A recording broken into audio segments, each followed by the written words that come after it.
Welcome my YouTube channel हर दिल की आवाज़.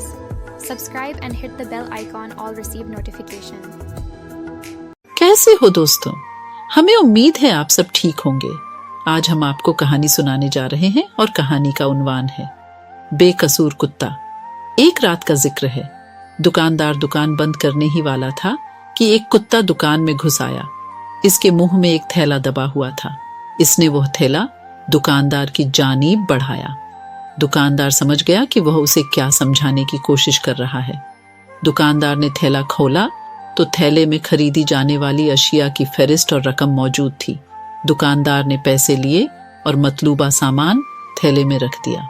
कुत्ते ने सामान का थैला उठाया और फौरन चला गया। दुकानदार कुत्ते के अफाल से बहुत हैरान हुआ और यह जानने के लिए कि इसका मालिक कौन है, उसने कुत्ते का पीछा करने की ठानी। कुत्ता बस स्टॉप पर पहुंचा और बस की आमद का इंतजार करने लगा। कुछ देर बाद बस आई और कुत्ता बस में चढ़ गया। जैसे ही कंडक्टर नजदीक आया, वह अपनी गर्दन का पट्टा दिखाने के लिए आगे बढ़ा, जिसमें पता और किराया दोनों ही मौजूद थे।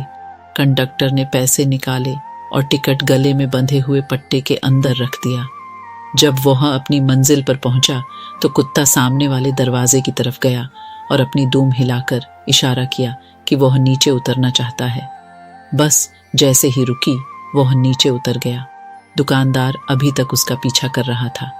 कुत्ते ने टांगों से घर का दरवाजा खटखटाया और इसका मालिक बाहर निकला और उसको लाठी से बुरी तरह पीटने लगा। हैरान और परेशान होकर दुकानदार ने उससे पूछा कि तुम कुत्ते को क्यों मार रहे हो? दुकानदार का सवाल सुनकर कुत्ते का मालिक बोला कि इसने मेरी नींद में खलल डाला है। दुकानदार बोला कि वो कैसे? कुत्ते का मालिक बोला कि इसने दरवाजे को खटखटाया है, इस वजह से मेरी नींद खराब हो गई। ये चाबियां भी तो अपने साथ ले जा सकता था। यही जिंदगी की सच्चाई है लोगों को।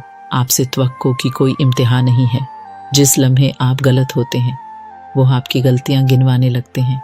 पिछले किए हुए तमाम अच्छे काम भूल जाते हैं। एक जरा सी गलती बढ़कर राई का पहाड़ बन जाती है। ये इस दुनिया की फितरत है।